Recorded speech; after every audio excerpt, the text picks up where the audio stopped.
नमस्कार आपण माने देखुछंती भिओडी टीवी गाँव सहर पल्ली दिल्ली विभिन्न राज्य सह देश विदेश। सापकोटी ठारे मत्स्य अवतरण केन्द्र निर्माण कार्य को जारी रखा निमंते पुरी जिला को मत्स्यजीवी संघ पक्षर जिलापाल को दाबीपत्र प्रदान।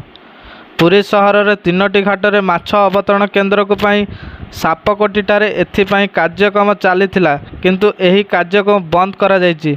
तेणु एही कार्यक्रम बंद न करी पुनः निर्माण कार्य को त्वरान्वित करने पुरी जिला मत्स्यजीवी संघर सभापति बाबुला प्रसाद नेतृत्व में बालीगोलिया साही घोड़ाबड़ नेलुआ साही सहित अन्य सदस्य माने जिलापाल को साक्षात करी आलोचना करने सहित दाबीपत्र प्रदान करथिले।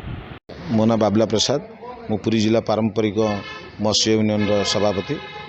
आज आम जिलापाल आसबार यह उद्देश्य थिला जे आम एक दाबीपत्र नहीं आसू। आमर जो सापकोटी ठारे फिश लैंडिंग सेंटर जो निर्माण करा जाउची बर्तमान 30 भाग हो सारा। यही समय एक खबर कागज पड़ला जे बीच सुरक्षा समिति कौन गोटे अच्छी सी कहते सेठी बीच ऑफ हार्ट रे न करने एवं अन्य स्थान को स्थानांतरित करने यहाँ केते दूर संभव कहीं आमर बालीनोलिया साही गौड़बड़ साही दीर्घ 158 वर्ष माने 1866 मसीह आम एठी बसति करिक अछु।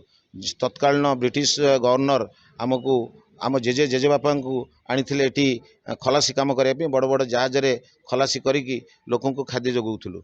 से दिन टू आज पर्यंत आम समुद्र खलासी काम करने सहित माछ धरवा सहित एवं पर्यटक मानू आम जीवन रक्षा और निरापद स्नान करके आमर कौलिक वृत्ति भाव में बाछि नहीं।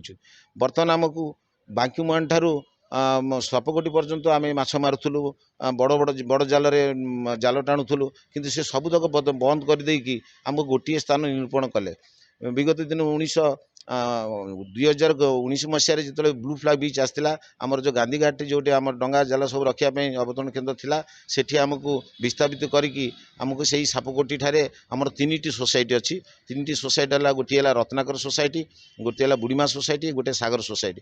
3टा सोसाइटर डंगा जाल समस्त को लेकिन गोटे जगह सापकोटी स्थानांतरित कले और सेठी 2.5 एकर जगह चिन्हट कर सबु प्रकार कागज पत्र सरकार अप्रुवाल नहीं कि बर्तमान जो सी फिश लैंडिंग सेंटर करा जाउची 30% हो सारा पर बर्तमान बंद करने स्थानांतरित करने आम राजी नुहे।